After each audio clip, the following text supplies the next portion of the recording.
oppose him? Yep. Yeah, that's fine. I figured if I get it to you, then it's go the right directions. And I talked to him for quite a while about what it is. Right. Did you find any 3 branches in the same room. extension? Oh, wow, that's how we do something. Kurt Mangan, kind of. Mangan, Kurt. He works at Phase. He's got like, I don't know, 6 kids or something like that, maybe 4-H. So he's a good guy. I was thinking of Amanda Weaver. She's on. I asked her before, she wasn't interested. Yeah, I think, I think she's done some. I think last time I asked her. Otherwise, Sarah she sent me a couple. One of them she had thought was Darlene, but Darlene's. Oh, yeah, Yeah. Which would be fine. yeah. I wouldn't be opposed to it.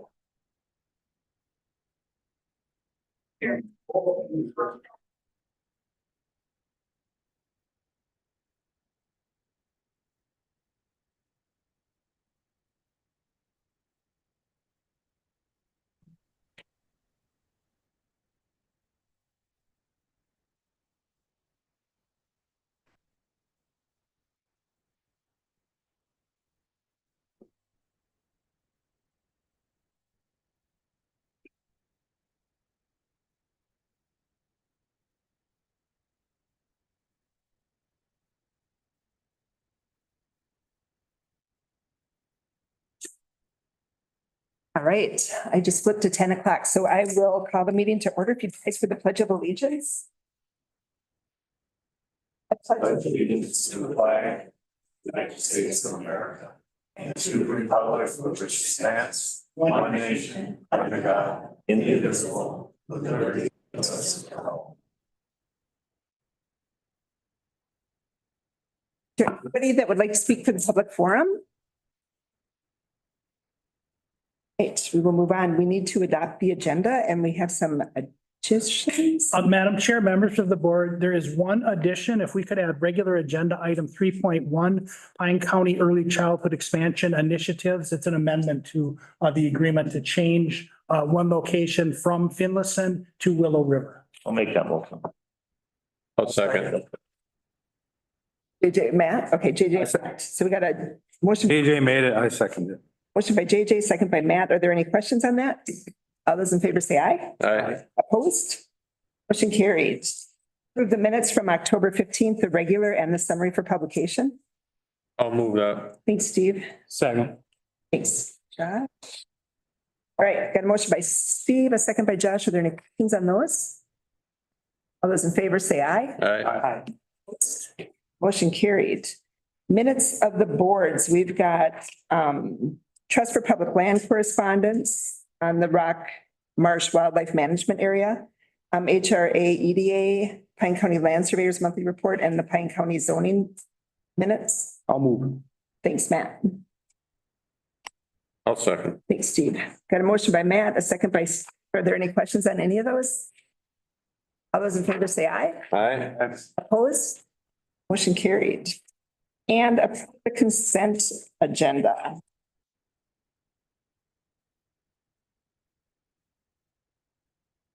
I'll move the consent. Thanks, Josh. Second. Thanks, JJ. Got a motion by Josh, second by JJ. Are there any questions on the consent agenda? All those in favor say aye. Aye. Opposed?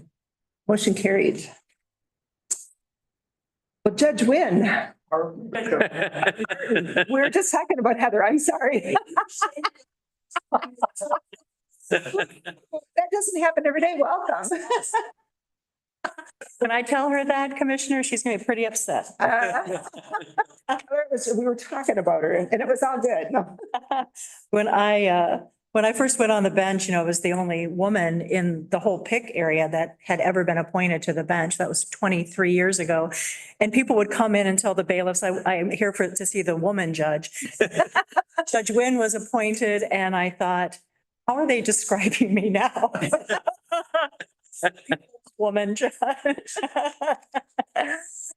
So thanks for inviting me. I apologize for the delay. I think usually I'm here a little bit earlier than November, maybe closer to Law Day in May.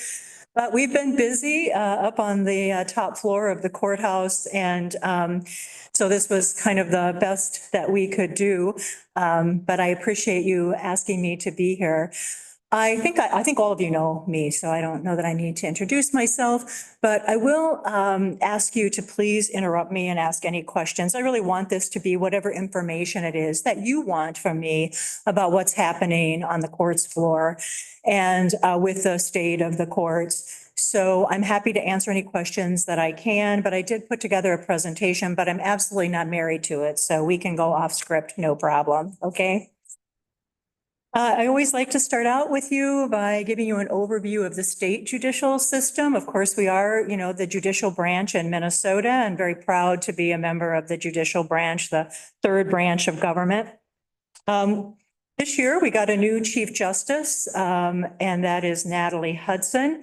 Natalie Hudson was an Associate Justice for quite a few years, before that a Court of Appeals judge. And she, of course, was sworn in to replace Chief Justice Lloyd Gilday, who after many years as the Chief Justice and an Associate Justice retired. Justice Hudson not only brings experience, but kind of a different outlook on the branch. But still the branch is moving forward with a lot of innovative projects. Our case filings, we have in the branch, we had just under 1 million case filings for the state last year. The budget for the branch is $866 million. So much money. And it's such a teeny little part of the pie too. When I look at the whole pie, I'm like, that's so much money. 866 million. We have 2,500 full-time employee positions in the branch. And of course, there are 87 counties, all of which have a courthouse that does business. Our vision is to provide justice through a system that assures equal access for the fair and timely resolution of cases and controversies. So we are a national leader in innovation. The Minnesota Judicial Branch, we are well known for our innovation, and many states copy us. Our state court administrator just won a national award for innovation in providing justice to the citizens of the state of Minnesota. In 2024, the Judicial Council, which, as you know, is the governing body of the branch, chaired by the Chief Justice, just passed a framework for how we go forward with our one court vision in handling hearings, whether they be remote or in person. So what we found was that after the pandemic, we were leveraging our ability to do court remotely. We use Zoom for that process, but we did find that it was being leveraged very differently across the state. And it is, to the extent possible, the desire of the judicial branch to try to have kind of a one court experience when people come. We know that isn't going to always be the way it is because of the differences in the makeup of the counties and the districts, but that's sort of the goal. And so a huge project was undertaken to come up with a framework for what was presumptively in person and what was going to be presumptively remote. And that takes effect in February. I actually served as a facilitator of some work groups made up of judges and administrators and other involved individuals to set up a recommendation for that framework. It's a very daunting task, as you can imagine, after the pandemic, which has now been over, for quite a while, everybody kind of settled into the way they did business. And any attempt to change that, was met with a lot of resistance from judges in particular. We're very forceful people. And, they're like, this is how we do it and it's working great. And so I tried to steer that ship a little bit. There were 3 different sessions that we had. We had tons of statistics and evidence and information from justice partners to judges, staff, litigants, lawyers. I mean, when we tried to, kind of gather that all up and come up with a plan, which we now have. We were allowed to ask for deviation requests, and in Pine County or in the PIC, you know, right, that we're in an assignment area, Pine, Isani, Chisago, Kennebunk.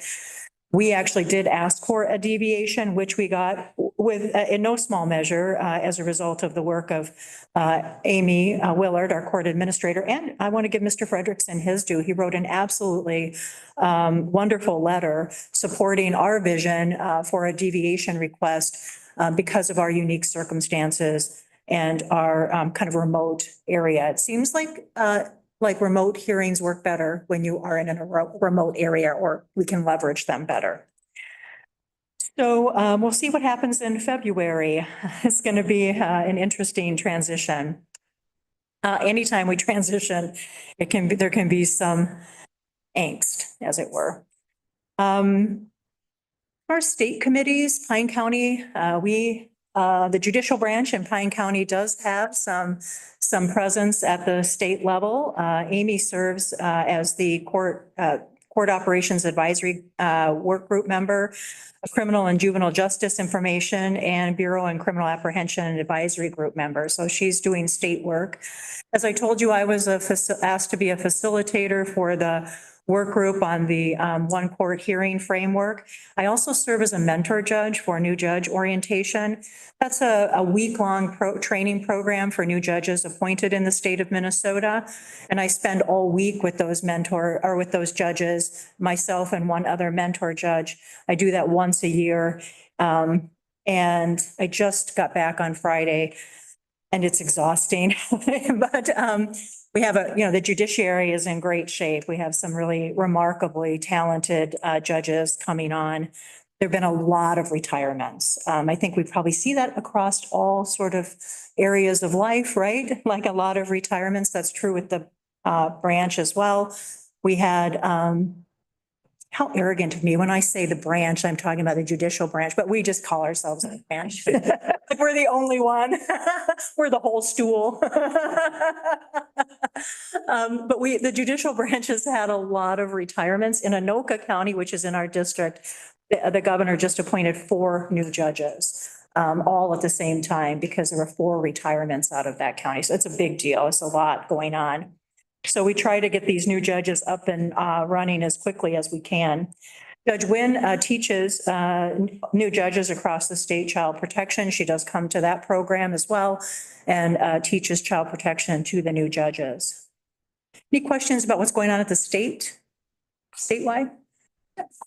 Judge, Commissioner Lovegren is on the state committee for ICWA and has talked about having ICWA judges or judges who hear ICWA cases. I'm just curious from the branch perspective, what are you hearing about that and how do you see that playing out?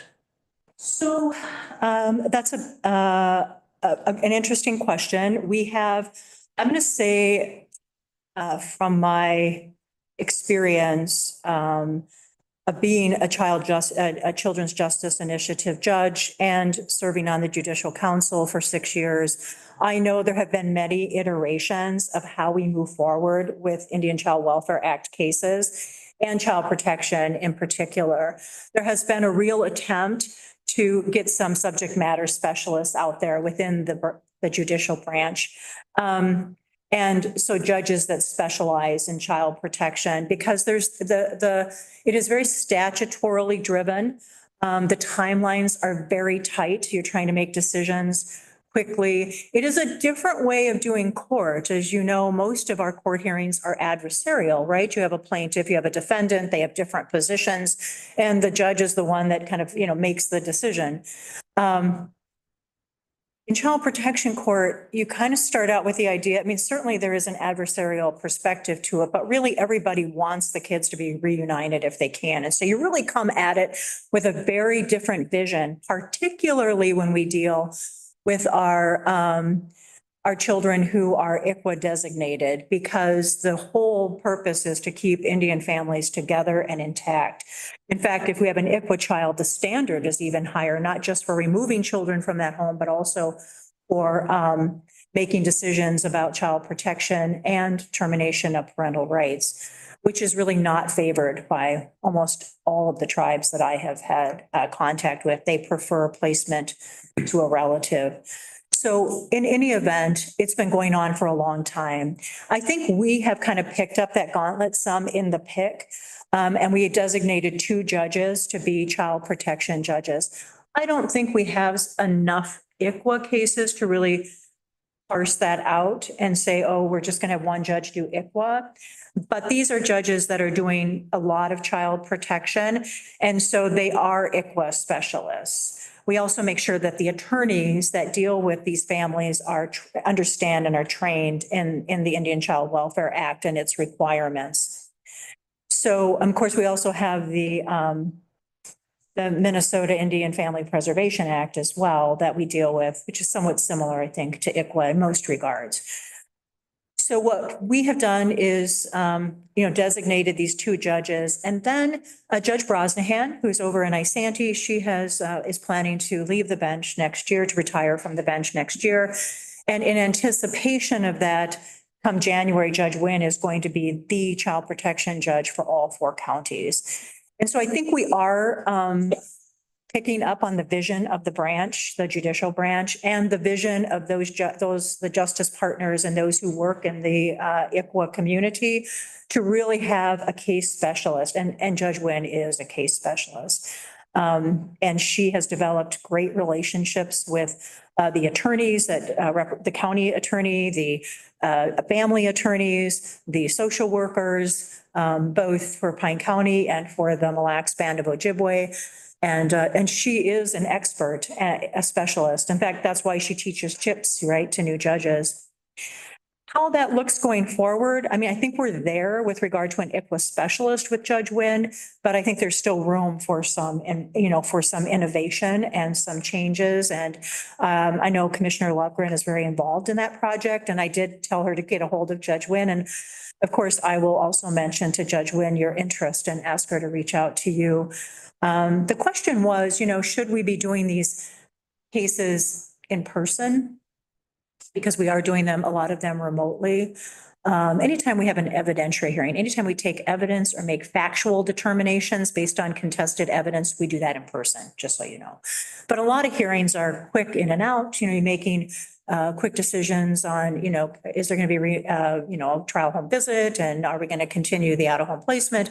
And so a lot of those decisions can be made remotely. And we do find that our justice partners like remote hearings for most of those things, and that we get better participation from our families, including our families who are members of the Ojibwe Nation, which is the primary band that we have, that we deal with. So that's where we are. I think we are innovative. We are cutting edge in the pick when it comes to those things. That's how I feel about it. The 6th district also, Judge Tarnowski up in the 6th district, she had an ICWA court. She was, won awards for her ICWA court. And for those of you who don't know, you probably don't know, Judge Tarnowski and I were best buds, and she was killed 2 years ago in a tragic traffic accident in Florida. And so she left a huge hole. And I think a lot of people in her memory are really wanting to take this project and make sure it doesn't fall away. So yeah, she was a remarkable lady. Anything else about that? Okay.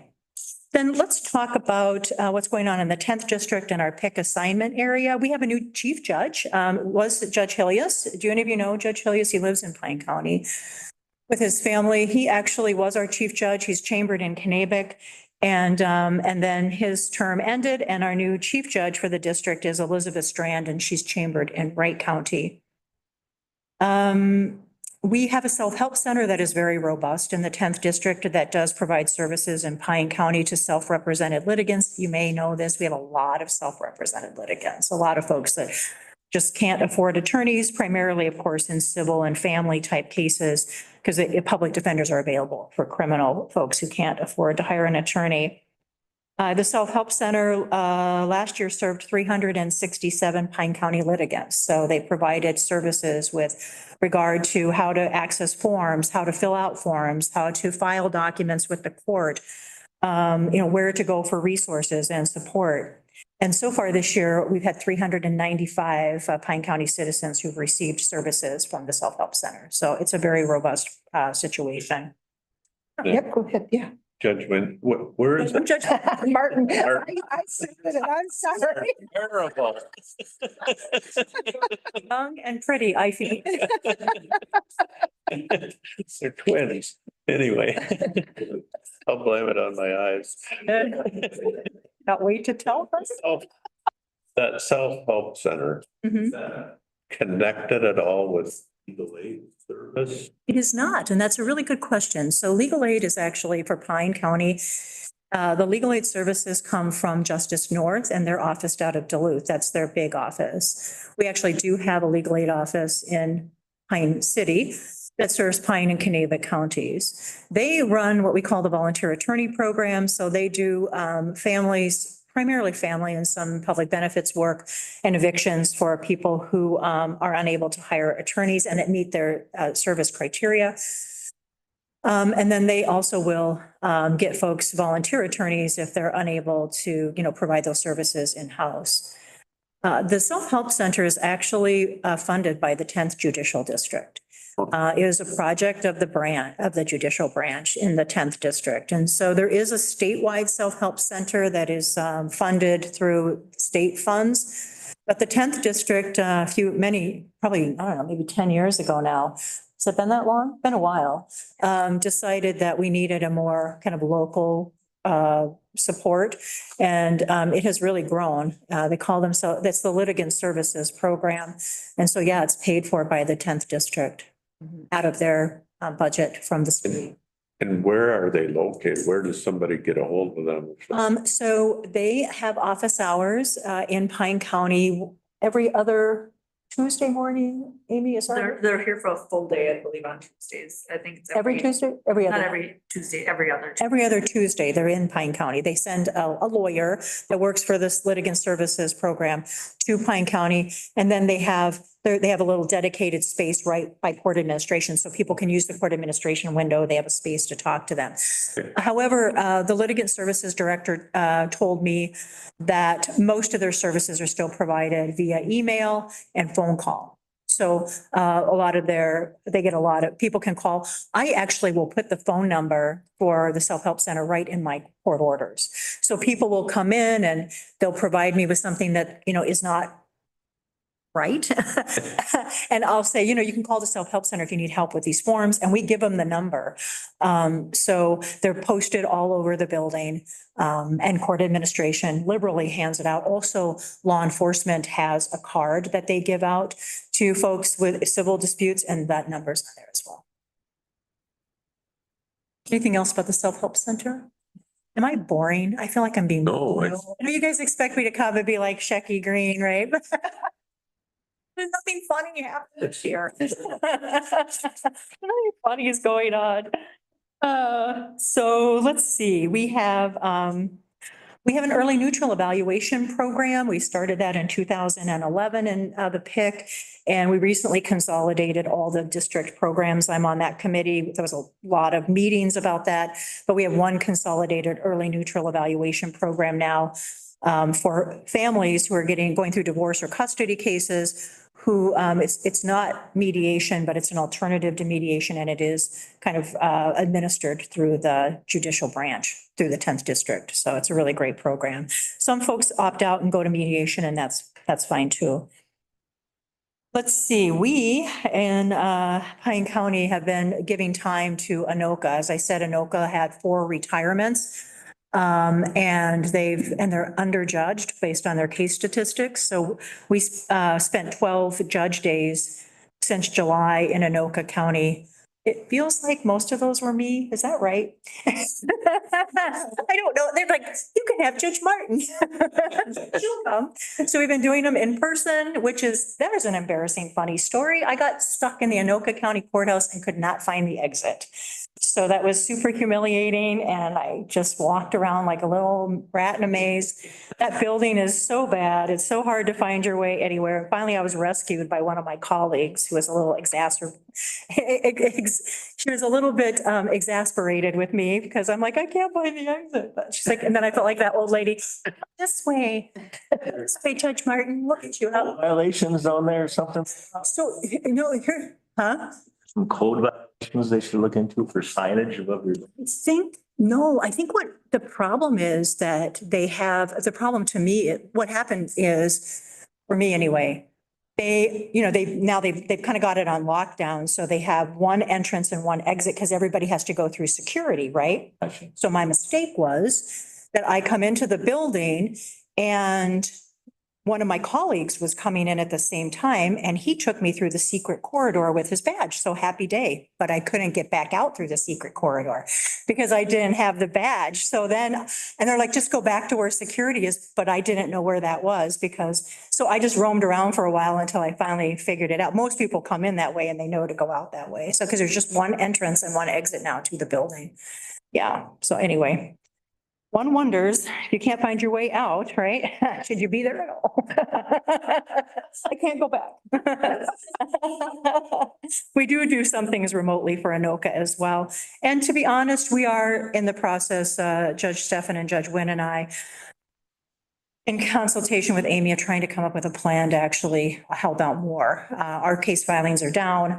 And so we really have feel like we have an obligation to offer to do more work for Anoka. So we're working on how we can do that long term.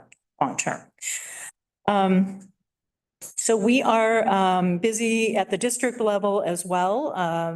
I serve on the district pro bono committee and the district early neutral evaluation committee. My committee assignments are dwindling by intention. I'm sort of working my way towards retirement. And so I try not to take on new jobs or new committee assignments if I can help it. Judge Wynn, however, is in the middle of her career. We all know Judge Wynn has been much spoken of, and she's a very busy judge. She's the co-chair of the District Committee for Equality and Justice. That's a very big job. Also, she's the district representative to the Minnesota District Judges Foundation. And she is the lead CJI judge for the Pitt counties. And then, as I said, she's going to start handling all the CHIPS cases in January. Judge Stefan serves on the District Administration and Finance Committee. And Amy is on is the co-chair of the 10th Administrators Group and the Judicial Resources, Human Resources Committee member, and also on the Court Reporter Labor Management Committee. Locally, I serve on the Pine County Law Library with Commissioner Moore, always a fun time. And with Mr. Frederickson as well. And sometimes I think they wish I was gone because I like to talk. Like, we're going to be done and, oh, no, Judge Martin showed up. A little bit longer. Judge Wynn is the chair of the Pine County Criminal Justice Committee, and she also participates in the Pine County Restorative Justice Committee, and they're working on securing a grant to enhance restorative practices for juveniles in Pine County. I think you're probably involved in that too, right, Mr. Frederickson? So he probably has more information about that. And then Judge Stefan actually took over my job as the chair of the local courthouse security committee. And that committee has recently submitted, are any of you on that committee? And maybe the sheriff? The sheriff is, yeah, okay. Commissioner Ludwig is. Oh, well, Commissioner Ludgren. That's Ludwig, that's a great committee for you. Yeah. So that committee, apparently you just submitted a request for some money from the state secure and safe courthouse funding. So see how that goes. That'll be nice. In Pine County, our case filings have decreased slightly since 2023 in all areas except civil. That's increased by about 150 cases. We've had a lot of technology problems in the courtrooms, I'm just going to tell you, and I don't think that's your problem, just so you know. You do the brick and mortar part, but I think the technology is the judicial branch's issue, and it's stressful. I'm going to say it's been very stressful. The last case that I tried, things went pretty well. The case before, all courtrooms just shut down. So we had no technology in courtrooms. I want to give a shout out to Lauren Dwyer from the county attorney's office and my court reporter and Amy's staff. I don't know, were you in the building that day, Amy? I mean, I don't know, it was nuts. We were in the middle of a very serious felony and the technology just shut down. So we ended up going to like the boneyard of stuff, TV screens and computers, and ran cords all over the place. I mean, when it goes down, like microphones, like we don't have any way to record the proceedings. I mean, it was awful. But we somehow, not me, I did not know anything. I just was like, I don't know, does this connect somewhere? I hope I don't trip over. I mean, I'm just like, but oh man, I mean, Lauren was putting her exhibits up on this giant old ITV screen and it was just so jerry-rigged, but honestly, we got through it, but we've had a lot of technology. So if you hear from your constituents that they were on jury duty and it was kind of crazy, that might be part of it. It's like, really? Like I said, Madam Chair, if I could just, Judge Mark, yes. on the technology, I just want to credit, Amy, because it's been several years now that you really led the effort to get a contract vendor to do the maintenance and help with that. And that has made all the difference. So if that ever comes up for discussion and budget cuts, it can't be cut if you're going to continue to use technology. Just re up the contract, which I was gonna say too, They're coming Yes, today. they are coming, but your IT staff have been phenomenal. With coming, helping and doing what they can. It was getting to the point with where they were there all the time, so. Yeah, I mean, I started feeling like I should buy them lunch or something.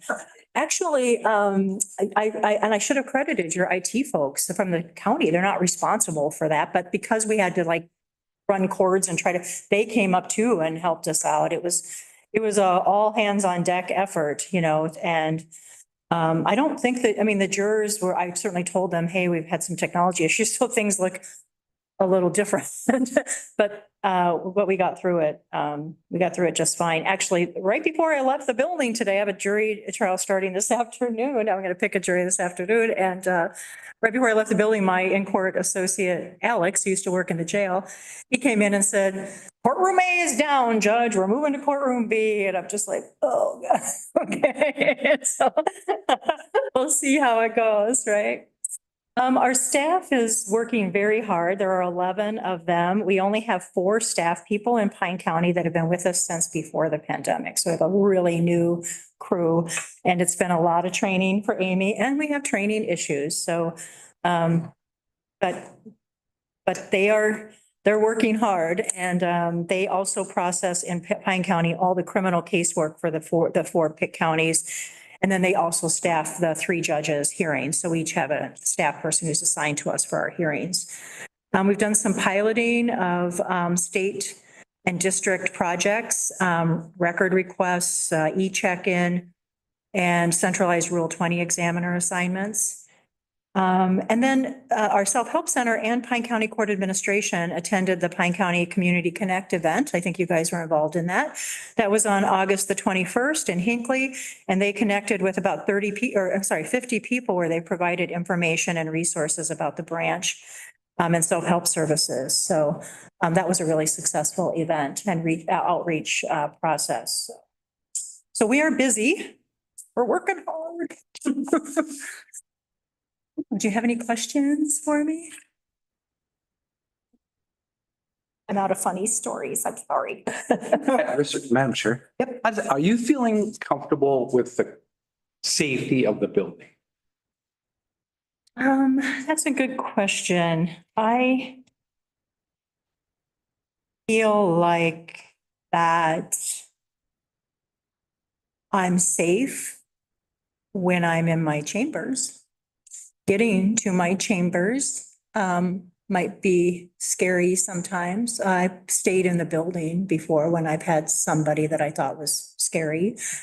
The bailiffs are great when they're there, but they're only there when we have in-person hearings, so that's not all the time. And I also worry about moving about the building because there's no centralized screening. It's one of the only courthouses that I've ever been to without going through screening, without when you enter the building. I mean, I'm just saying, I don't know what the reason is for that. And I'm not trying to, but it is, when you move about the building and you kind of leave that, because the only screening, the weapons screening that we have, of course, is right when you come into where the courtroom doors are. So before that, there's the bathrooms and court administration and the county attorney's office and the jury assembly room. And, none of that is secure, right? And we try some really we've had some high profile cases and we've had some very cases where there's been people that have been, I'm not talking about the participants, I'm talking about the folks that just show up, right? That we don't know who they are, they're not on any list of, and we have open court, that's fine, but that's the stuff you just can't really, it makes you nervous, you know? You don't know who's out there or what they're doing, and so, Thank you for that. yeah, It's good to hear. yeah. I mean, yeah. That's the situation. Anything else? Well, thanks for inviting me. I hope to get back a little earlier next year. Try to keep track of some funny stories. Did you have anything you wanted to tell about the board? Oh, I covered it. Good. Well, Thank you, Judge Martin. seeing all. Thank you, Judge Mark. Sorry, before I go, I just want to tell you, I know you guys don't get Minnesota lawyer. You probably do though, Reese, don't you? And I can leave this one if you're interested. But there is, and the last time I was here, we talked about remote hearings, and I think Commissioner Lovgren and I had that conversation before we started. And there's a whole article in here about remote hearings. We get this once a week. It's our, kind of the update on what's going on with the law and cases and lawyers and that kind of stuff.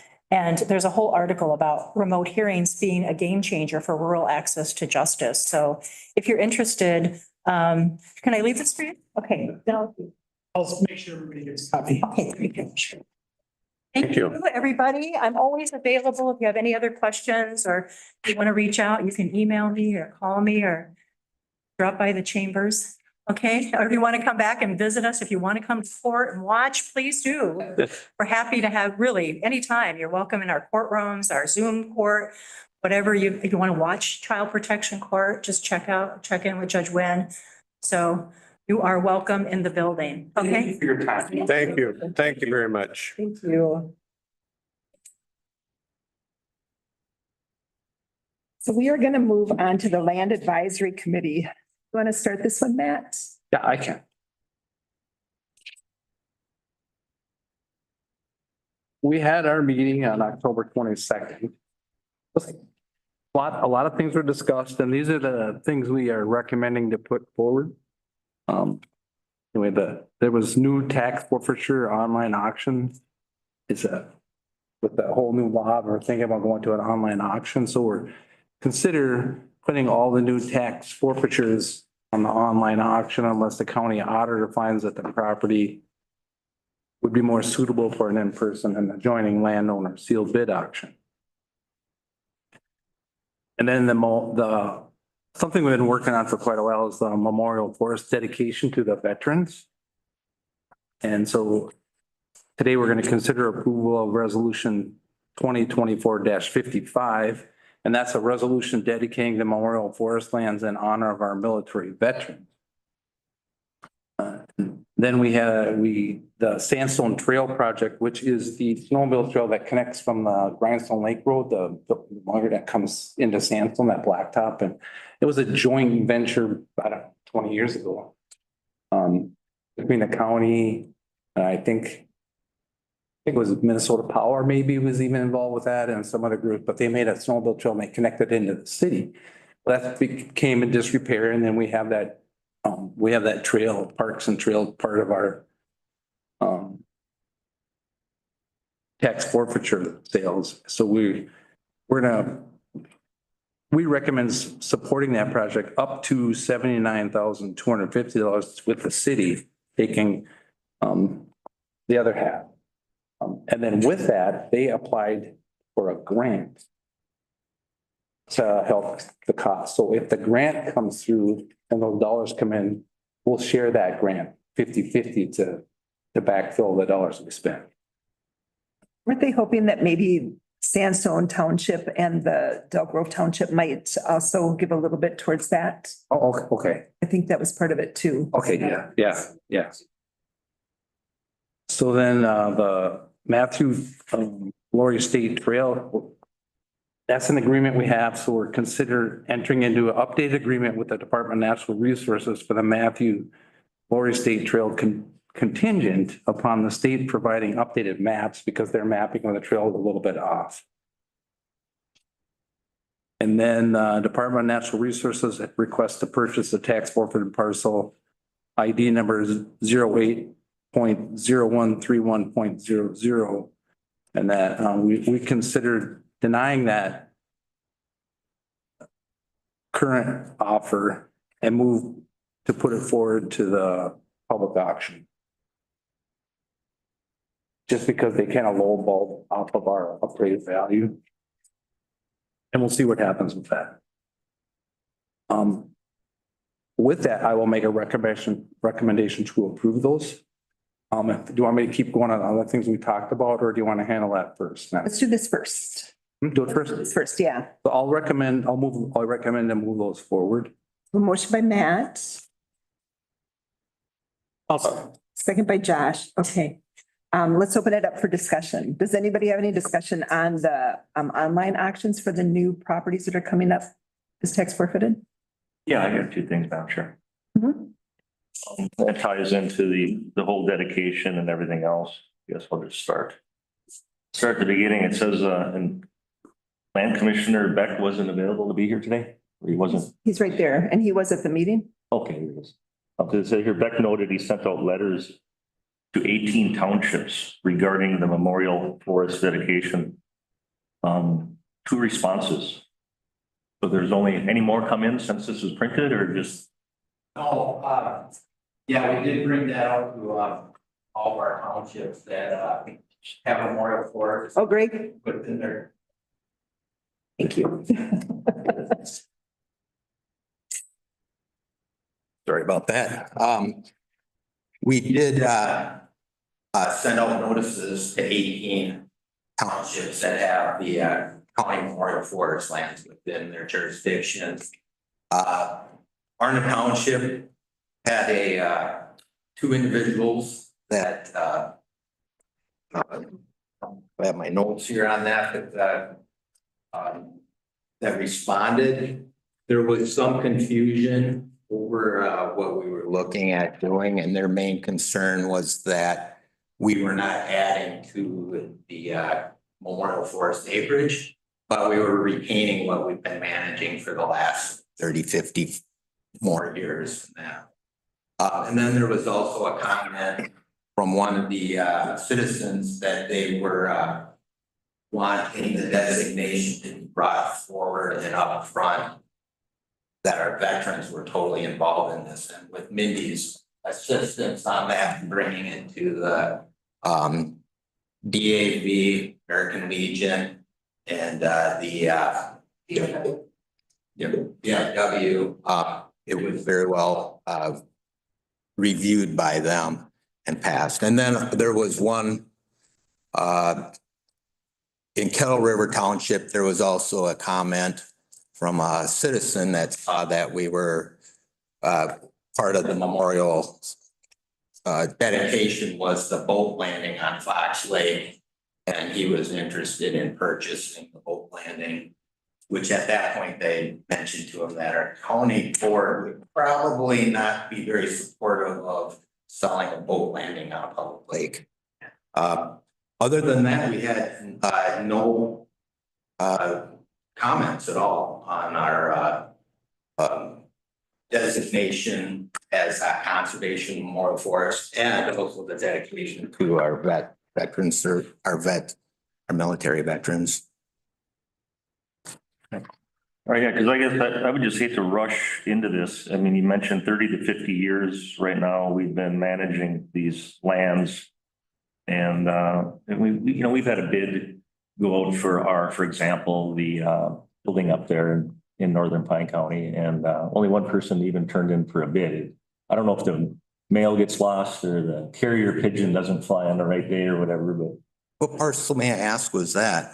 that was the one up at the What you're talking about, building that was built by the recycle center. River one? Yeah. Oh, So it's like the communication must not be getting out there. I mean, to send out 18 letters and have 2 responses, it'd be nice. I mean, I'd like to see more responses. yeah. If I could elaborate a little bit on that. Yeah. We also, when we classify properties as non-conservation with the intent to sell these properties, tax forfeit properties, we also send out the township or the cities, if it's in the city limits, a review of those parcels to be sold. And if there's any comments or questions or reason for denial, that they would contact either myself or the county, and then it goes through the county board. And even on the sales over all these years of selling hundreds and maybe even, well, thousands of acres of tax forfeit lands over all these years, very rarely do we ever get comment even on that. They do their due justice and review the parcels. But if they don't have any questions, they do not send any comments back.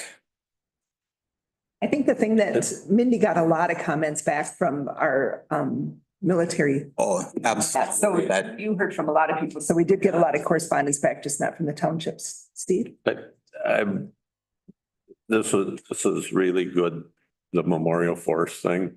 To me, the veterans, to designated veterans is something that I kind of dreamed of 18 years ago when I got on the board, that we used to open up a plat book and it said tax forfeited land for years.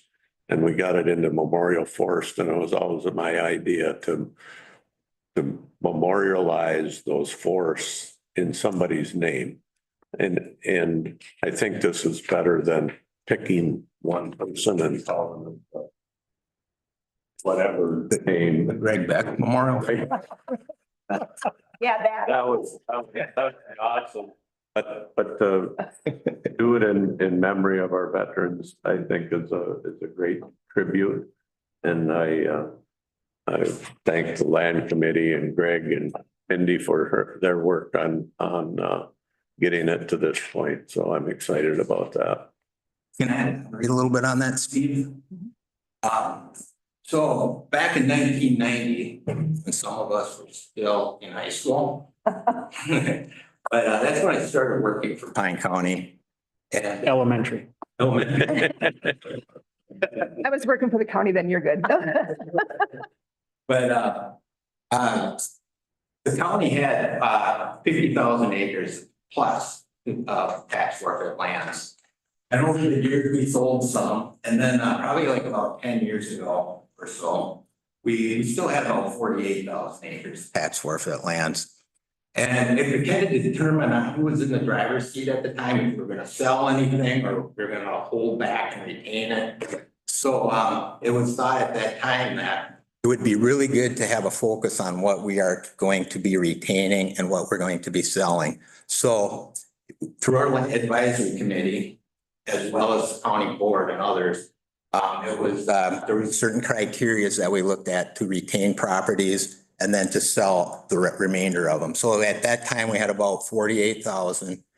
And to date now, I think it's like, don't quote me on it, but it's like 36,800 maybe has been memorialized. And the remaining of it has been sold or will be sold.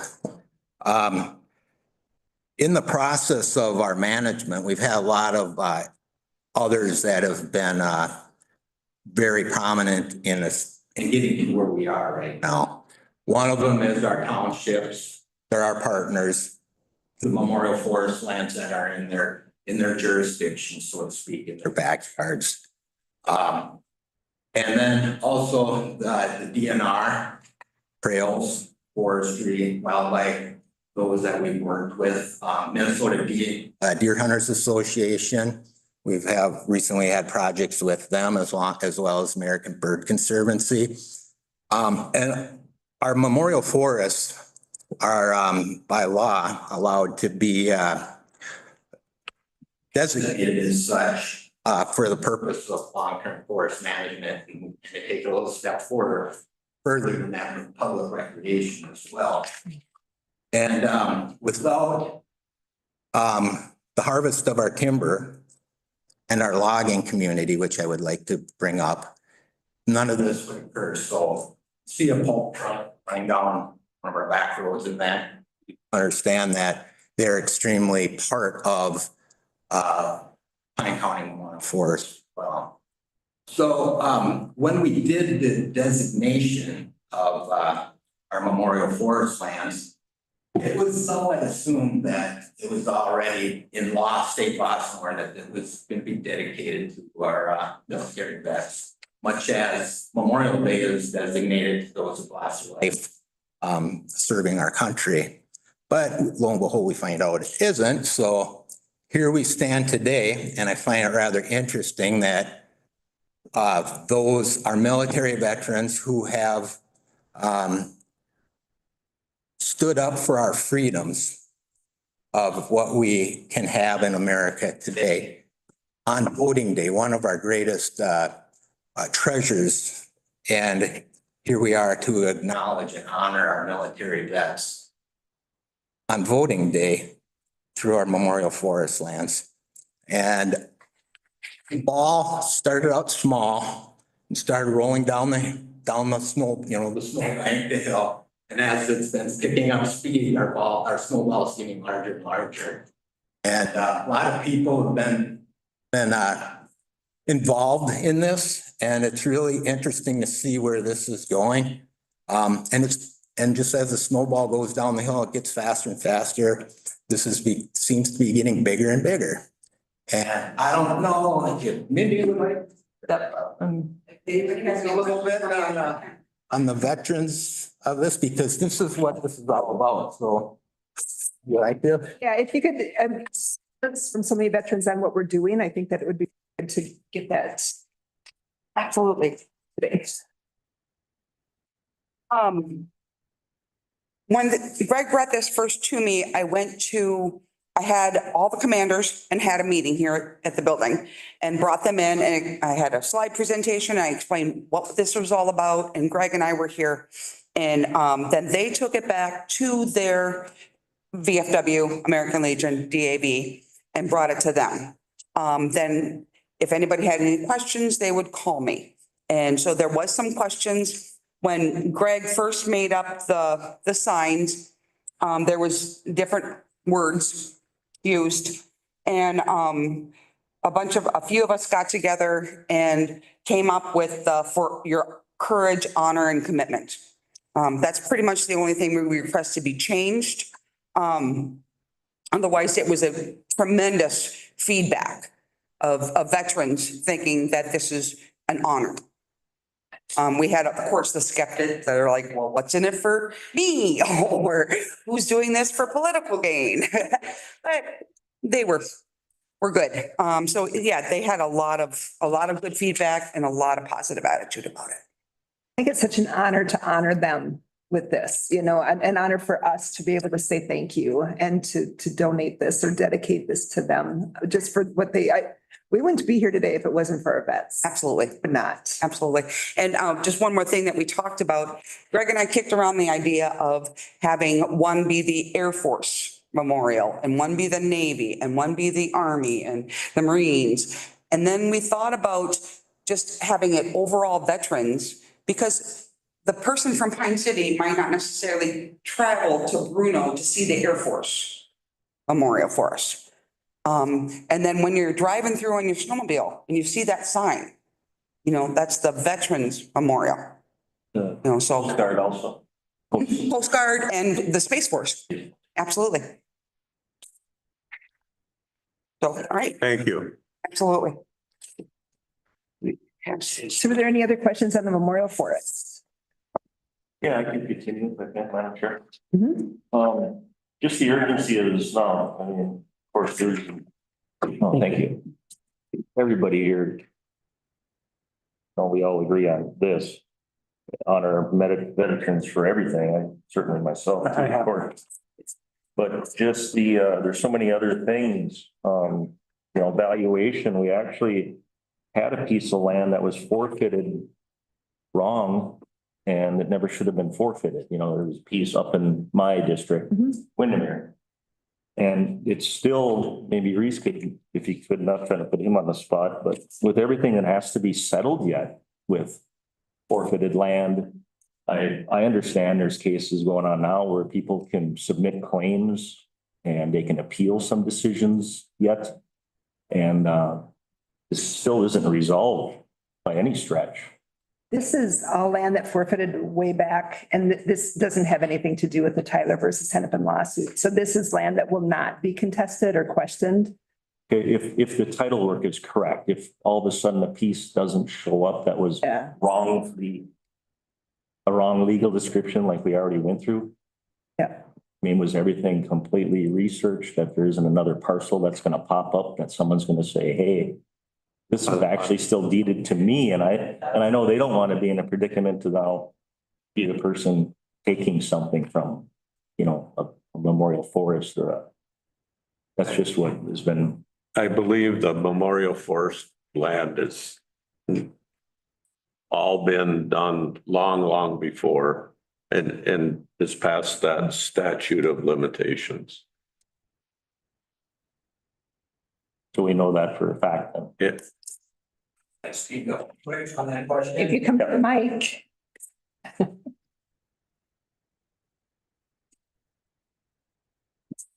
Yeah, over the years of managing our tax forfeit lands, along with our auditor's office in conjunction with them. Occasionally, we do have a mistake that comes up. It just happens. You know, we're all humans and mistakes do occur. And unfortunately, they do occur, but we do the best effort to try to fix it. One of the questions at the very first Veterans Service meeting came from Kurt Rossall. It's interesting. He's a vet. And also, he was up in front in one of your seats here. District 4, yep. Yep, as a county commissioner. And he was on our advisory committee, and I would say he was our critic, because he was wondering what's the sense of all of this. And after he saw what it involved, he was sold on it. But when I saw him last at Mindy's meeting, Kurt asked me, he said, well, what if we decide to sell some of this land in the future? He says, right now, there are some individuals that think that we should possibly sell some county lands. And just because it's memorial forest land does not mean the county board in the future cannot make the decision to sell this property. It's still available to be sold. The county board has made a little bit of a difference in how it's done by having a public hearing in the event we want to sell it. But by encompassing all of our properties under the dedication to all of our military vets, and not, like Mindy had mentioned, one unit possibly for the Air Force, one for the Army.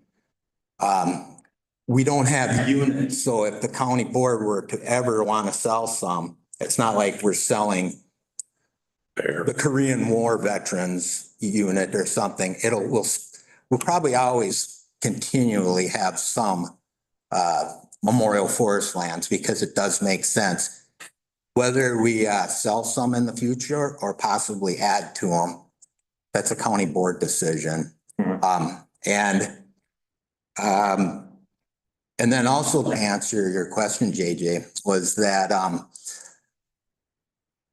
I believe all these lands are from they are all from 2016 forfeitures or land exchanges before, and they don't fit into the 2016 and forward ones, which the state has settlements on, and as well as new law changes. And if by some chance we ever did make a mistake on one of these properties. There's no legal description or anything yet. Yeah, So many, I mean, there's. Through the county board and our auditor's office, we can make it right. And just because it's labeled memorial forest lands does not put it into anything beyond what can be fixed. So, does that kind of answer questions a little bit on that? This part of it, and then I'd like to adjust the valuations. It seems like on the one portion of this, the county has a valuation of 26,400, and the DNR had it appraised at 15,000. I mean, that's just a big spread of price. Oh, you're looking at that parcel. Different piece of this? I think. Yeah, like I said, I just read at the beginning here, so. You want me to elaborate on that a little bit? Yeah, if you could, yes, it might save you a trip to the. Can we do the resolution Mhm. vote and get that off the table and then move on to the So item? Matt, your motion and Josh, your second was to do all of those. So the tax forfeiture going online when it was approved by Kelly. Memorial Forest dedicating to the veterans, the Sandstone Trail project, considering up to 79,250 for the dedicated parks and trails to go on that trail. The Matthew Lowry State Trail, getting the map upgraded on that and redoing that contract with them. And the Department of Natural Resources request to purchase and denying that. So that, the motion included all of those? Oh, It's already seconded. and we're still in the discussion part, but I like the way you were doing it. You were going A, B, C, D. Right. So technically, we're on B, still in the But discussion. his motion was for all of them. Yep, Yeah. and my So, second was. okay. So, because of that, maybe we want to finish talking about E and then we can do the vote. Okay. Go ahead. Madam Chair, can I add to the B a little bit before we move on? Yes, please. So one of the things I'd just like to say is this started a long time ago, actually, this discussion. I believe this hasn't been nothing rushed for by no means, especially in the county where things don't happen overnight. This has been, has it been a year in talk or? And well, it's started 10 years ago. Yeah, I know we've been talking about it here for over a year, yeah. at this table. I know it got to, I heard rumblings of it and went to one meeting about it. And to not make a decision because potentially there could have been a mistake made is absolutely, I don't think that's what the county board wants to do because that we would never do nothing. I mean, if we didn't act on anything because of, there's potentially a mistake happened 50 years ago, 40 years ago, a year ago, 6 months ago. I mean, why would we have resolutions and pass them? So them are my comments on B. Okay. So we have to vote on the whole thing, including the valuations and the. Evaluation of that E. So, yep. So why don't you, the question on that was the difference in value. Yeah, so Which affects every piece. I mean, ideally. But we're only talking about the one on this motion. yeah, we're just, okay, so, item E here, 0.080131.000 is a 40-acre parcel in the Changwatana State Forest. Bordered on 3 sides by the state forest lands, bordered on 1 side by private, extremely hard and remote to get to. The state, this one went forfeit maybe like 2021. So it is in the bucket, if you want to call it a bucket list for the state settlement properties. So the state wants the counties to sell these properties at the estimated market value and then reimburse the fund of 109 million that they're paying out for the lawsuits that occurred. So anyway, we can sell it to the state DNR, and if we were, that money that we would receive, 75% would have to go to the Department of Revenue to cover that. But when the state DNR did an appraisal on this, it came in this summer at $15,000. The county has $30,400 on it as an estimated market value. The committee decided to move forward with selling it at public auction at $30,400 and denied the state DNR purchase at 15 because the committee decided to stay in spirit, so to speak, of the new statutes that to try to get as much as we can for the properties to reimburse these funds. So that's where we're going to head with this. And 75% of that would be returned to the state when we sell it, and 25 gets to be retained by the county. but it's just that one parcel, that 140 acres. It has nothing to do with any of the Memorial Forest lands or any. Well, yeah, I guess the way it was presented to me and when I listened to constituents and some of them are veterans, there's a valuation on all of it that we received tilt for. Oh, correct. Correct. On the Memorial Forest properties, correct. Yes. Tilt is a smaller amount than is paid if it was in private ownership. Not necessarily. A lot of times Pilt is more. Okay, that's what I'm presenting. So when you have big discrepancies like this, and I love the idea of an auction. I know you and I had spoke about it maybe a year or so ago. There was two small parcels the DNR had up in Denham. One was that 16-foot piece by, remember that, by an 80. Yeah. And the value we had at a county and we're receiving tilt off a value of $1,100. For probably the terms you're talking about, probably 30 to 50 years or whatever. It's sold for, I think, $11,000. I mean, they put an actual, and now it's in private ownership. I mean, making a good return for everybody, of course, including our veterans. It's just that's the stuff I think that really has to be looked at better. It's not just this parcel. It's every parcel that brings money into our county. There's such big discrepancies. I know if you were to go buy a piece of land or a house or a building or anything, you have their asking price, you have what you think you want to pay, you can get an appraiser. That's what Auctions are an interesting animal. oh, you're right. Yeah, sometimes they. Two people that want it. Yeah, and they get bid up. It's a bidding. Yeah. What's your access to get to your property? So you're willing to pay more for it, yeah. Yeah. Right. And then in the end, the taxpayer does. So that's probably looking more up at, their online auctions with the committee. We looked at a couple different ideas and, committee decided that online auctions is for what, Pine County should be doing and looking into. So I'm thinking next year, that's what we're going to be accomplishing is, online auctions for our main auction post. Are there any other questions on these? A, B, C, D, and E?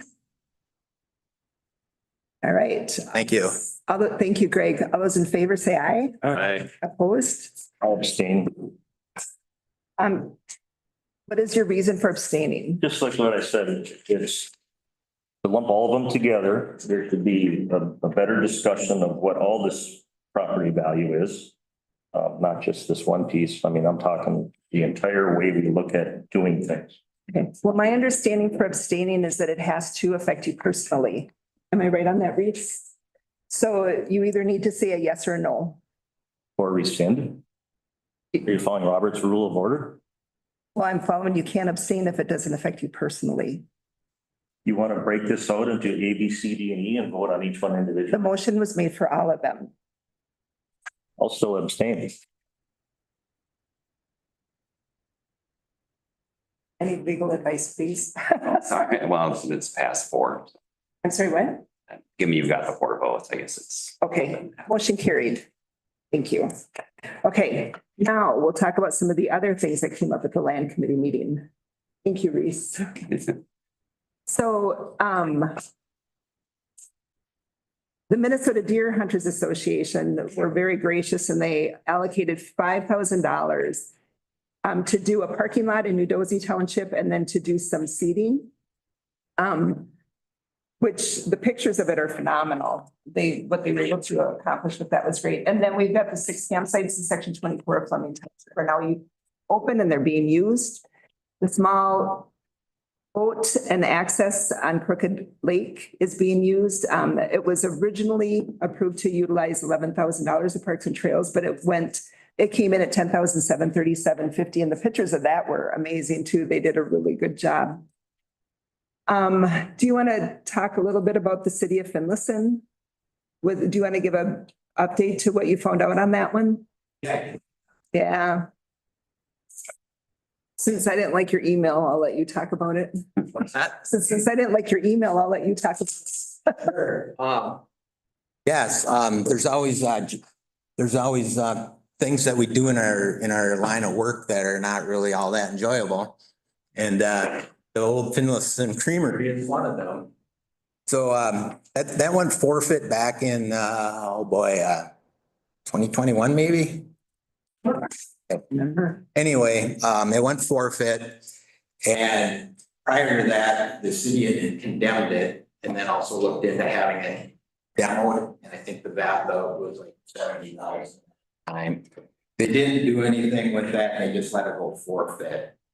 So, we stand at, looking at what we need to do now that it is a forfeited property. And we need to remember that when something forfeits, that the county does not own it. It's, the title is held kind of in limbo by the state of Minnesota until somebody actually purchases it.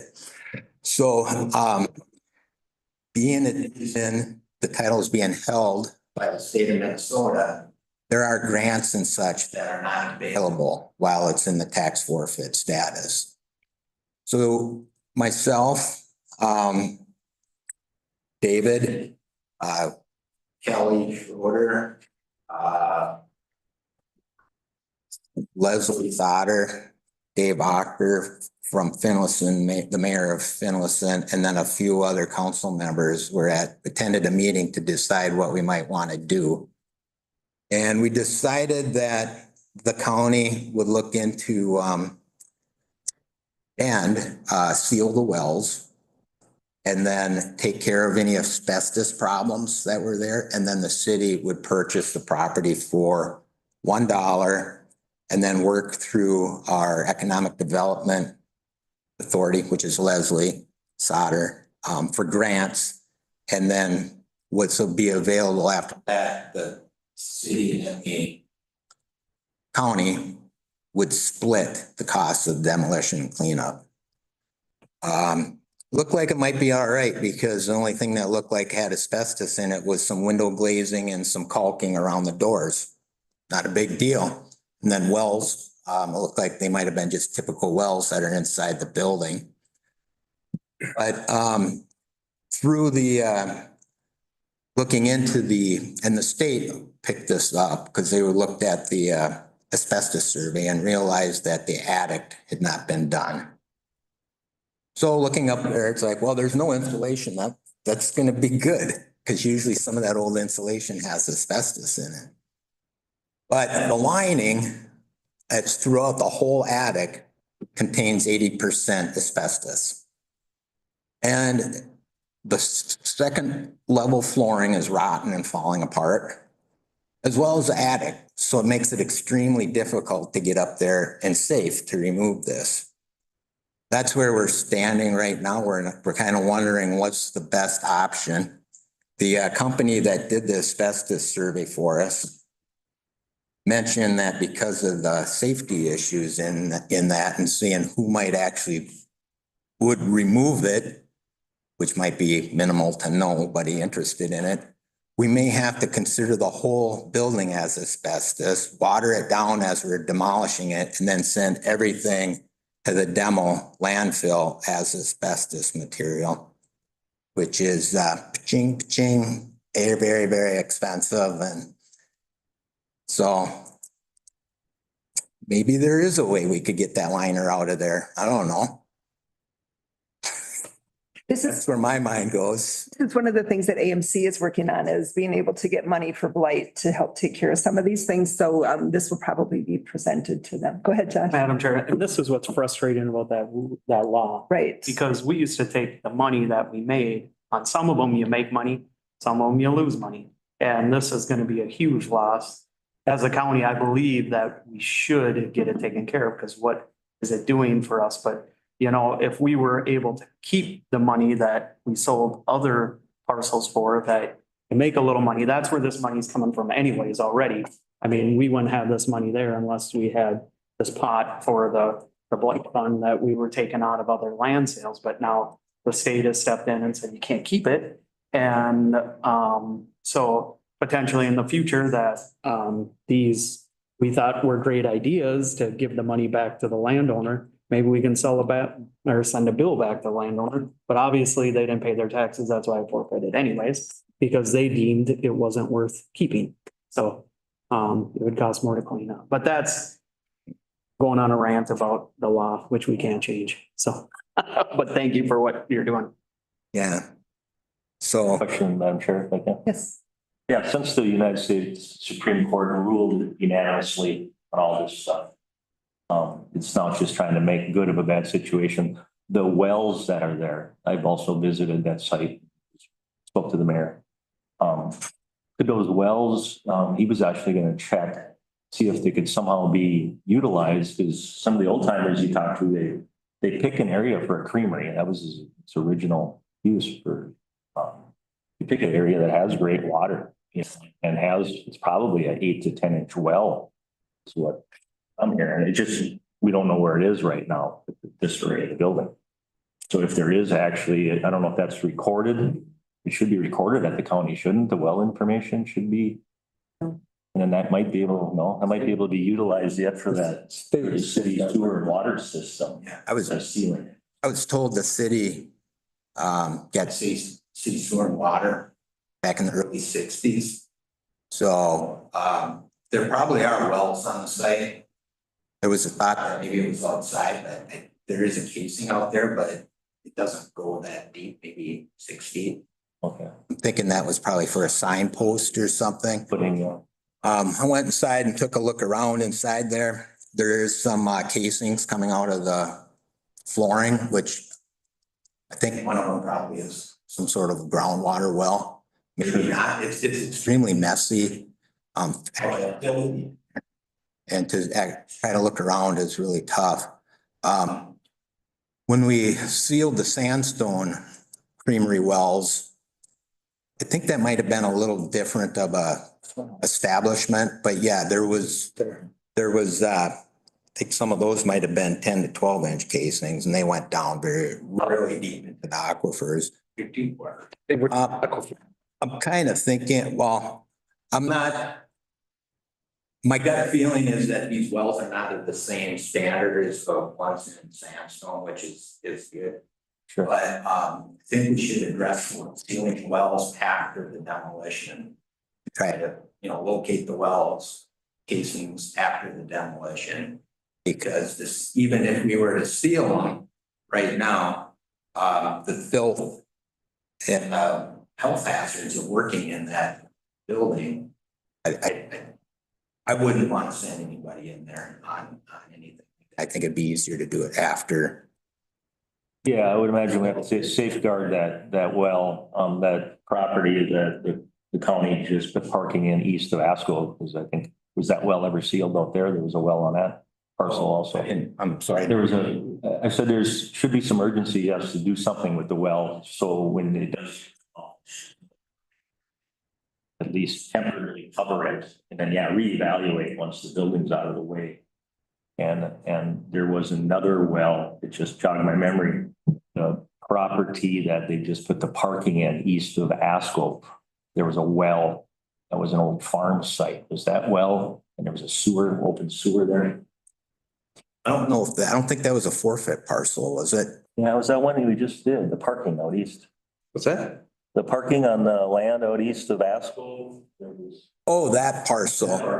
Yeah, I think there's 2 wells out there. One is Have they been sealed yet? no, those haven't been. They're on the radar for the Minnesota Department of Health. We put out some bids to have them sealed years ago and nobody took it because they're way out there. And to be frank with you, I hate sealing a nice well.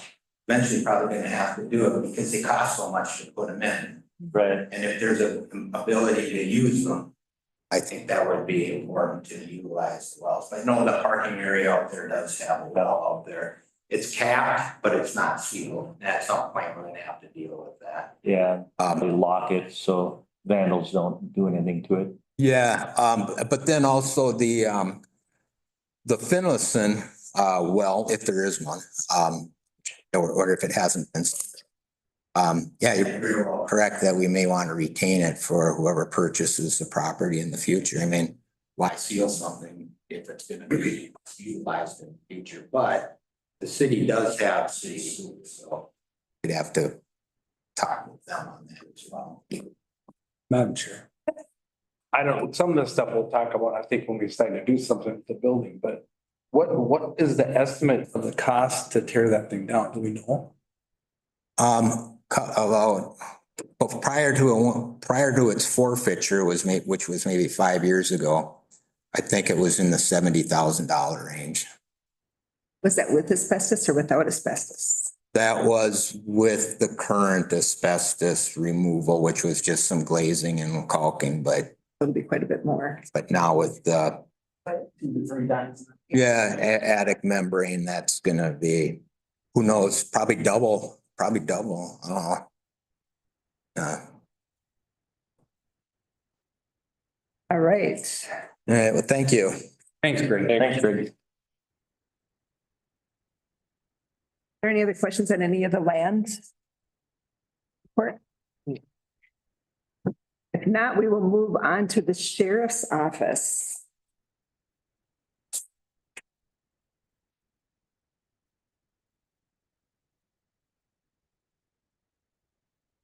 Good morning. Hmm. So the sheriff's office is looking into kind of the long-term future of the sheriff's office by looking at a command vehicle. And I know you guys got some information in your packet there. We won't go through all of that. But currently we need with how law enforcement is these days is a vehicle that is more of a multi-purpose vehicle. A lot of times when we have SWAT callouts, we're also calling out a drone team or calling out a negotiations team. And unfortunately, we just don't have the workspace for those people to work at these different instances. And also with our large gatherings that occur, we have found a need for this type of vehicle.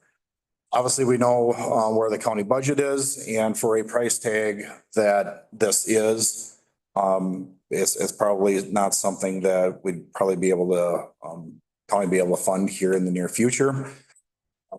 But the vehicle that we have chosen is something that would last for about 25 years at least. And it is going to be built to where I'll know that technology is always changing, and it's going to be built to where it can meet those changes in technology as time goes on too. So what I'm doing right now is just trying to ask for the county board support and trying to seek outside funding for this type of vehicle. Some of the different outside funding that we are looking at requires county board support for that. So that's what we're seeking is Carl's support in. Any questions on? Josh. I got one, or just a comment. I appreciate you guys. I know we had a little discussion about this, I think in budget anyways, or maybe not. Anyways, I appreciate you guys doing it this way. When I talk to people about our budget and everybody's like, we need to have a lower budget. I spoke at the officers township meeting about how proud I am about our budget this year. But one of the things that comes into mind is everybody always wants to just say, you gotta have a zero levy or a minus levy or cut all this funding. You guys, and we talked to Jeff a lot and we pick on Jeff. It's easy to pick on your department. Because everything is $500,000. But when the sheriff and chief deputy come to us and say, this is a vital tool for us to save their lives, to save a person's life, to all that stuff. Do you put a price tag on it? You know, but that's real world stuff that we deal with on a yearly basis on our budget, you know, like the SWAT shields that were expired 10 years ago. I've used that as an example. Do you tell the sheriff's department that, no, we're not gonna, and we do, we tell you no, you know, a lot. And I appreciate that you guys don't take it personally, you know, and you don't come to us and say, if you don't buy this for us, someone's gonna die and, or we're not gonna do our job. You guys do your job. I seen SWAT in town today as I was going to work, you know, and it just is a sick feeling, you know, because of stupid, I think stupid, that your guys' lives get put in jeopardy for some idiot that, you know, is just a no good person that we don't want in this area anyway. So I kind of went way off subject there, but I do, it's personal and it's been personal a lot lately. And like I said, I use your guys' department as an example. when I talk to people about what their tax money goes for. Yeah, and it seems like as time moves forward, the amount of times that we're calling out our SWAT team when when we have to call out those additional resources seems to be happening more frequently. And because they happen more frequently and we want things to resolve peacefully, because we want the community safe, we want our brothers and sisters in law enforcement safe. We also want the suspect to come out safe too. We don't want to hurt them too. Unfortunately, it really takes a team effort with groups of people in different disciplines to help come to those conclusions. And when you start adding those different pieces and then workspace to work out of to making sure that those things are resolved safely, I mean, you quickly outgrow the current equipment that you have. And, not even talking about, even the SWAT calls, but we're also talking about our lost people. We're talking about natural disasters. And, I hope that you don't think that this is only a SWAT function, but it's very wide open. Madam Chair. Yes. So how is it, you have a van now that's just for the drones? So right now, we originally bought a black transit van a few years ago that, New, wow. no, what do you think, 4 years old? 5 years? The black transit van? Yeah, so when we originally got that vehicle, we had a purpose for it. And we figured out we're only gonna use it a few times a year. It's gonna last a long time. Well, now we have had law enforcement change over the last 4 to 5 years, and we found, okay, we're using this van way more than what we thought we were. And they also have the problem that the SWAT vehicle is an old retrofitted ambulance that's 34 years old. It is way past its lifespan. It was not meant for what it currently is at. So what if we take this black transit van that was originally purposed for this purpose? We're using it more and more. Replace the 34-year-old ambulance with a black transit van and then get this command vehicle that we know is going to last a lot longer. I see. So then my other thing is that the equipment that you're gonna support your command vehicle, is that included in this price, all the computers and all that? So what we do right now is, so part of the answer is yes, part of the answer is no. So the MDCs that are in our current computer right now, we can actually unplug them from our squad cars, plug it directly into there and have it over the screens. So that portion is, no, we do not. The stuff that we would have to add to it later would be like our police radios and the Starlink. And some of those are possibly could be purchased through emergency management grants and things like that. And your drone will move into that. Our drones will move into the van. There's actually inside there would be a stackable shelving system with plugins and everything else. And if this is something that we are looking, when we get to the point to where we do purchase it, it's about a 16-month waiting time from the time of the order till the time of completion. How many? I just think of technology all the time, and like you just said, it changed since you bought the black van. Yep. Now we're gonna spend $500,000 on what's gonna change by the time you know. But the difference is originally the transit van was a vehicle that was bought off of the lot that we're going to make it work in this capacity. So when we're looking at a command vehicle and we're gonna purchase it with this idea, with the ever-changing in technology, we can wire it that way. So when different things change, it's much easier to change with times. Okay. I understand. I'm sure. Yes. So yeah, because I just see here, like in conclusion, you say you got the estimated vehicle, its life expectancy of 25 years, but the big thing is the technology changes so rapidly. Yep. So it's just like plugging your satellite dish at home because something new came in. You can have everything set up. Everything is set up to where Change electronics is needed with. Yeah, and obviously, we don't, we can't predict where technology is going to bring us from this time. Gonna change. 20 years from now. Right. What we can do is our best thought on if this changes or this changes, how can we have this vehicle to where it's gonna be the best cost effective to go at those times? Gotcha. Madam Chair, this is just an avenue for you guys to search out some external funds. So if the county board supports this, you guys can go to just say the casino, or you can come or have a fundraiser like the K9s or whatever to. And the different grants or loans that are out there too, that want that letter of support from the county board as well. And it, We'll just be on the support side after we get it. Yeah. Maintenance and that. yeah, so then the planning will proceed from there, obviously. This ain't, if it takes you 5 years to get to that point, obviously this could change a lot. Yes. But it's just something to put on paper to get going in that direction. Yes. And Last this, thing go ahead. I'm sorry. The last thing we want to do is surprise you by going outside and somebody talking to you is saying, oh, Yep, we want to be transparent about it. yep, no, thank you. And this doesn't limit, like, what was the big vehicle you guys got, the MRAD or? MRAP? So if something like that came along, you can accept from a different government entity, a whole vehicle. You're not just searching just grants and.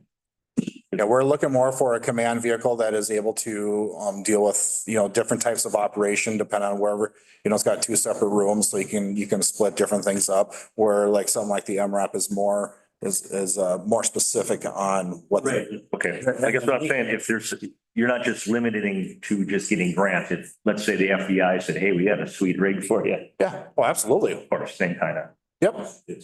I got you. But then you have a whole different maintenance issue. Yeah.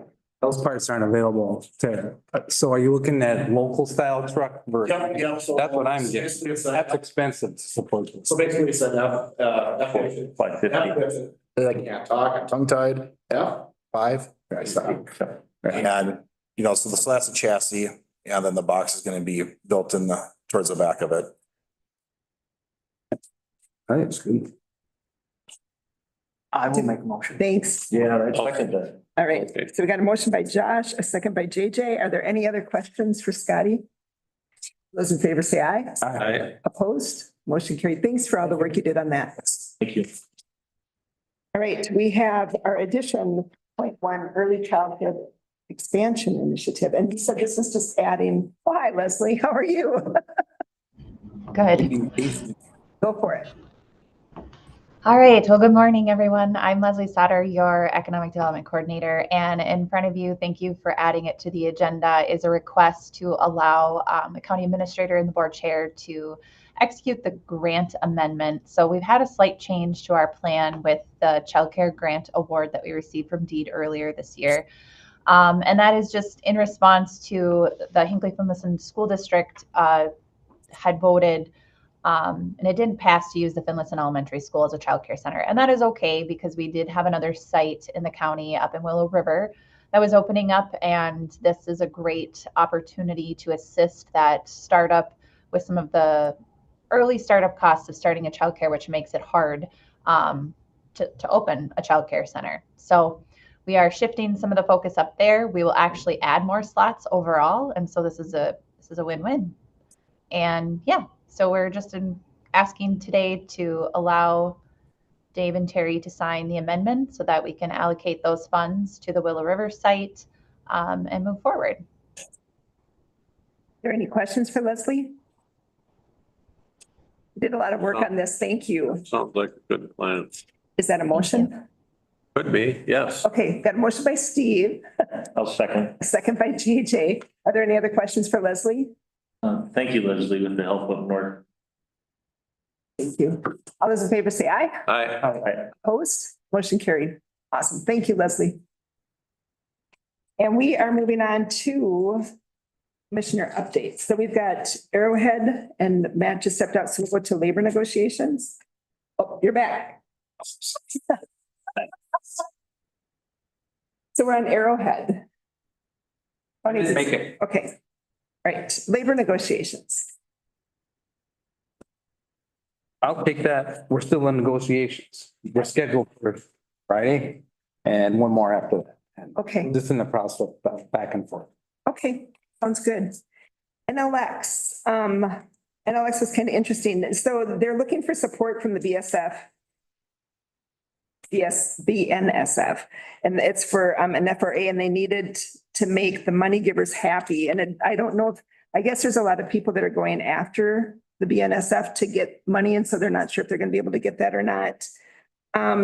They're on phase one right now, and this is through MnDOT. MnDOT's the one that does this, and so they're on phase one right now. The bulk of phase one is two, but for them to go on further to get money from the MFSP, they need to be well into two and partially into three. And then they figured that it's going to take at least 6 weeks to do it, but they're looking at not until April or March to be able to be there. So it doesn't look like that's going to be a possibility. I don't know. We'll have to see. So that was the majority of what they were talking about, was how to get the funding and the money for that. So that is NLX. HRADA. I can take that. The elected officers, Mary Kay nominated, she's the chair, vice chair, Rick Lewis, secretary Leah. She talked a little bit about, with the new building, the loss of rent policy. It's not for collection. Talked about the Section 8 vouchers also with that. On the EDA portion, we talked a little bit about Little D's daycare, Willow River. That's what we just talked with Leslie on. Other than that, if Matt or Dave had anything to add to that? That's all I got. No, just Terry's first, the new guy. Oh, I'm sorry, yeah. We introduced Terry Peterson from District 2. Replaced Henry. Thanks, Matt. Right there. Sounds good. Mille Lacs Band of Ojibwe. You want to go, Steve? Sure. We met, talked quite a bit about, we signed a kind of a historic statement of principles with them several years ago. Now they have a new chief executive officer, and the discussion was, do we need to sign a new agreement, and I think we came to the conclusion that maybe we just need to both acknowledge the agreement that we have, and maybe add a signature line for their new chief, and bring it back to this board to make sure we understand what we've signed, because it's been a while ago and we have new members since we signed that. So, and so do they. So I think we'll work on that. The other thing that came out of the meeting is to make a connection between the Mille Lacs Band and the homeless shelter that we toured a couple of weeks ago in Pine City, and make sure those people are in contact with each other. I think there's some synergy there that could work. Zoning board. Madam Chair, it's on there twice. Is on there. that a different one? Is that the same one? Okay. Yeah. So we have the meeting, there's two projects on two variance things on the agenda. One was tabled and the other one was denied. And then we had a meeting as a group afterwards to discuss the cannabis ordinance and things and plan, because of the election thing happening and with Kelly. So we're gonna get that committee together mid to late November and knock that out. So it was a pretty quick meeting. Okay, good. Snake River, one watershed, one plan. It was interesting. We had a manure pit come up in the discussion, and so we actually voted to help with the closure of a manure pit. This closure, it's going to cost the client $9,645, and it'll cost us $28,937. But it will reduce the phosphates 10 times what their 3-year project goal was. And so just to get that manure pit closed is going to be huge. We have a new person who's taken over, and so it was very detailed, a lot of stuff going on there. A septic system update. We're we're meeting tomorrow to hopefully vote to not have the Mille Lacs, or not the Mille Lacs, to not have the Snake River Membership Board anymore. So that's the public hearing for that is tomorrow morning at 9. And so part of that is, we had talked to Kanabec County, said that they wanted to see dirt moved with the $20,000 project. And this septic system is that dirt moved. And so we're all kind of on pins and needles waiting to get the update. They think that it's been done. And they're presenting to the Kanabec County Board today. So hopefully tomorrow we'll be able to end that management board and, yeah. So that was a big part of, what that was. But yeah, it was going over, we talked about the elm trees and what's going on with them with the, can't think of it, the bugs, and how to replace them and all of the stuff that goes with that. Ash borer, yeah. And there's so much more in Kanabec County than we have in Pine that it's more of a, concern over there. Central Minnesota Jobs and Training, they had actually, a bus tour that came to our courthouse. And it was meeting with their employees to discuss what they think should be done and what's been being done and how we can work better together and just to show them support for what they're doing. That was about it with that one. It was actually a good group of people. I was able to snake Dave in and bring him into the room. And so it was good to show that support. Lower St. Croix Watershed. We met last week. Actually, the majority was about the new work plan, and we got the final thing that we passed. I got an email late yesterday, so it'll be on the next agenda 2 weeks from now, because the way our organization is organized, the ideas come up. They have to get passed by every entity that's a member of that board, and then they go back for the big plan. So anyway, that'll be coming forth. Some good projects in there. East Central Regional Development Commission. Yeah, it was October 28th. Kester is our public at-large person. He back in again. What else? To talk a little bit about the gaps in transportation between different ways of transporting people around a county. They're still trying to work. If somebody wants to go for a medical trip or something, there's just some voids where they, we talked about that a year or so ago. They're still working on that. What else? There's 3 public interest positions open in Isani, Chisago, and Mille Lacs. So if you know of anybody that wants to get involved, let them know. There's 3 positions right now. That's all I got. All right, Essentia Ambulance. Matt and I met with David and the ambulance crew. There's some issues, and we hear as commissioners about long wait times for an ambulance, and they're true. If you're waiting for an extended period of time and somebody's laying on the ground, it's a true deal. And so I think some good came out of that meeting. We know there's some work to do on all sides.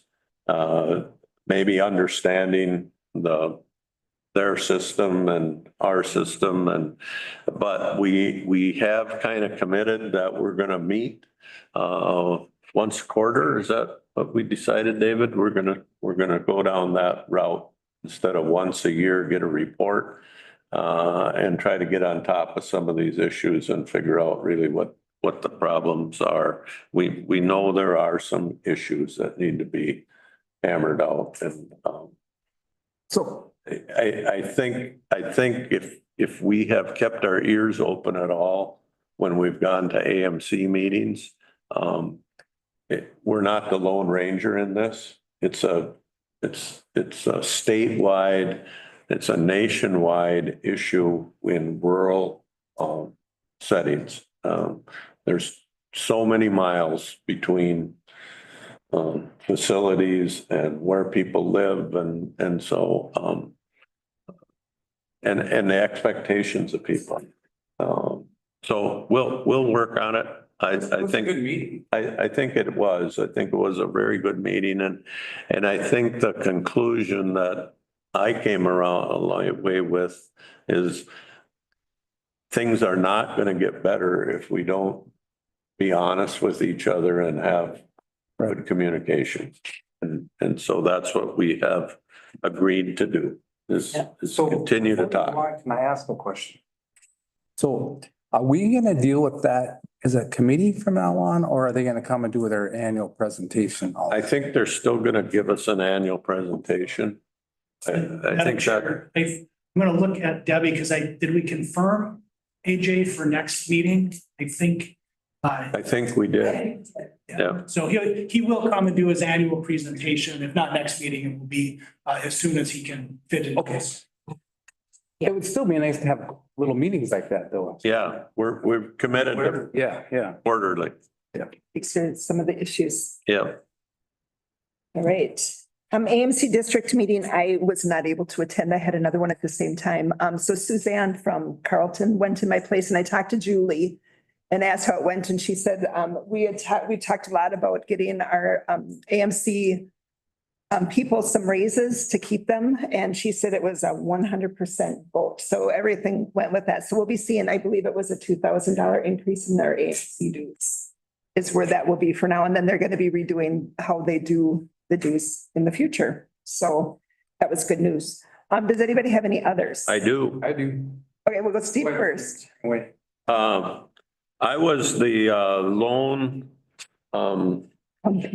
county commissioner that got appointed to this dynamic transportation committee that the legislature ordered MnDOT to do a study on rural transportation. JJ touched on it because I know it's not just in Pine County, it's in East Central Minnesota, and it's every place in the state and the nation, actually.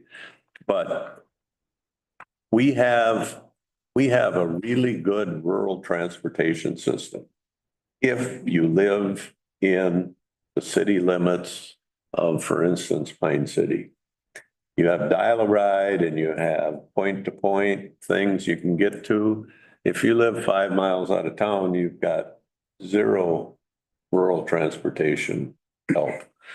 And so this meeting really focused on that. It's good to go to these kind of meetings because you find out that it's not just happening in Pine and Kanabec County, it's happening everywhere. They can't find volunteer drivers. Our VA van is in real danger of continuing to be able to operate the way it's operated because we are out of volunteer drivers. So the plea is out there. You know, anybody that wants to be a volunteer driver will get them signed up, at least so we can keep that VA van going. Would it be worth it to put something have her put something in the paper? She's putting an article in both papers this week. Mindy is. But it's way beyond that. It's way beyond having drivers for a VA van. It's having people being able to get to medical appointments. It's being able to go to the grocery store and go shopping. It's being able to get to a meeting like this with using public transportation. It's an issue. And so how do we as a state get our arms around this, and how can we fill that void? Interestingly enough, there are a couple of pilot projects in the United States that have to do with autonomous vehicles. So you think about that. That is a Jetson set. If I type in my address on my app that says I need a ride, a van would pull into my house and I would get in the car and tell the app I'm buckled up and ready to go, and it would take me to the address in town that I said Is it gonna happen by Christmas? No. Is it gonna happen by next October? Probably not. Seven but it- generations. it might, I might live or I might live long enough to see it happen. I don't know if that's the direction it's gonna go.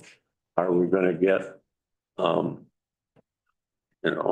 was sitting next to a guy with the Lyft Corporation. I go, how come I can't get a Lyft or an Uber in Pine City? He said, well, you can, it's on your app. I said, yeah, there's no driver ever available, ever. He said, well, because no driver has said, I will do that in Pine City, And so is that part of the solution? We incentivize one of those kind of companies to come to Pine County and offer that service so that we can use them for MA rides. We can use them for if Steve needs to go to the doctor, or if Joe Blow needs to go to his VA appointment. I don't know. I don't not know, but it was an interesting meeting. We have a follow-up meeting on Zoom in the middle of December. And then they have to give a report to the legislature, which is sometime in February. So it was very interesting. So thanks for the opportunity. Madam Chair, Commissioner Holland, I'd just like to add, everybody always picks on the elderly people. Myself personally, being younger, I too could utilize some public transportation right now. So when you're out and about and talking, just, stuff happens. And it's not just for older people as well. And I do know some younger people that just don't either have a car. Well, they come to my place of business because they got a vehicle broke down. Right. And they don't have a way to get there. A lot of times they'll walk and we'll give them a ride, but that's a perfect example. Everybody just picks on the elderly people that can't drive or whatever, but that's not the situation. It is a big need around, so.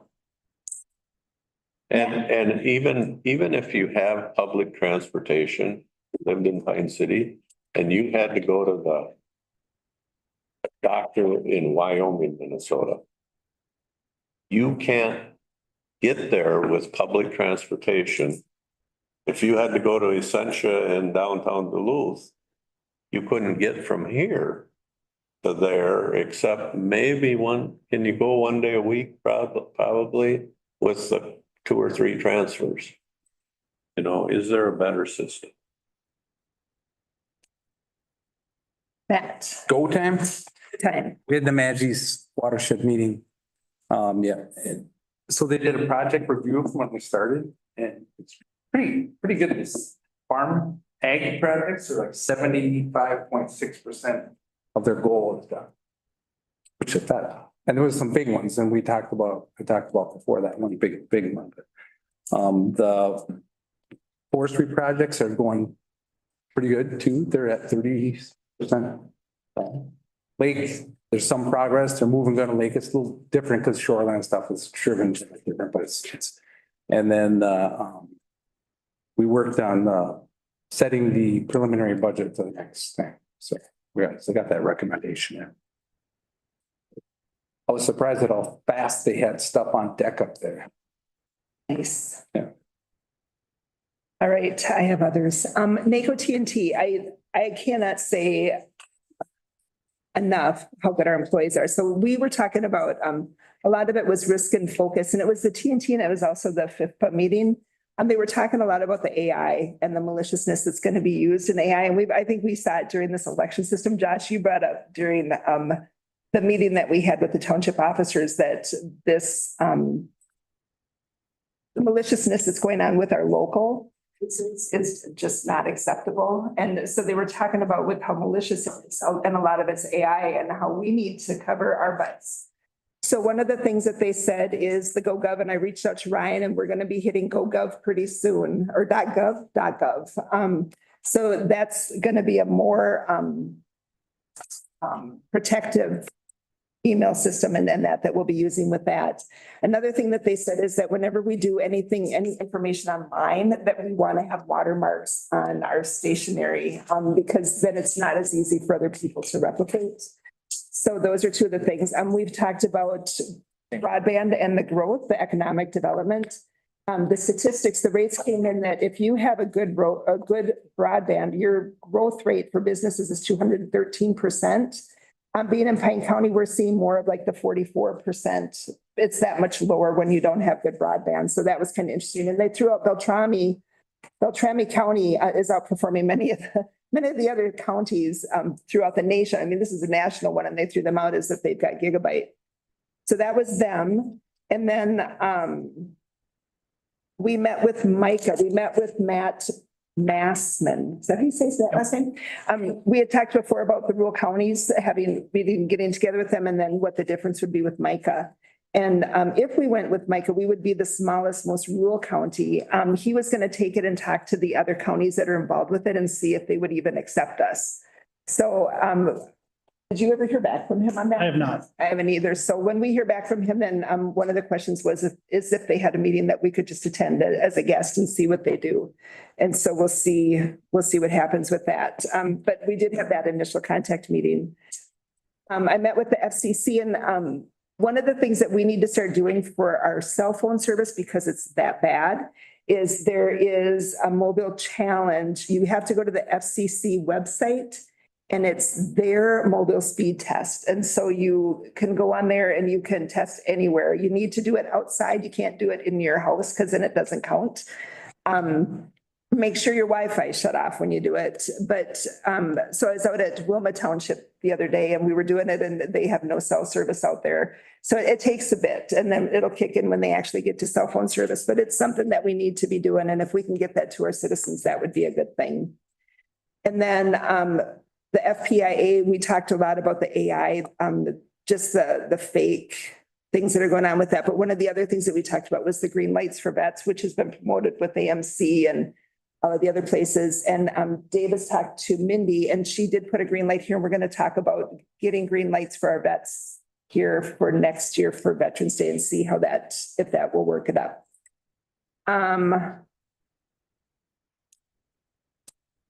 Yeah, one of the things that they're really looking at and they're preparing for is the countering the legal challenges with the extremist groups after this election. So it's been pretty interesting seeing where other people are going.